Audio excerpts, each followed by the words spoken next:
ഇതുവരെ നിന്നോടു പരിഭവം മാത്രമേ പറഞ്ഞുള്ളൂ, എന്റെ പരിതാപം മാത്രമേ പറഞ്ഞുള്ളൂ.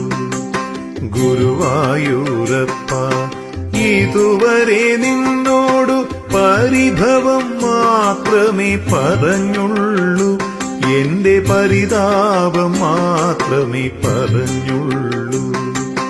അവിടുത്തെ കാരുണ്യം ഓർക്കുമ്പോൾ ഇതരുതായിരുന്നെന്നോ തോന്നുന്നു.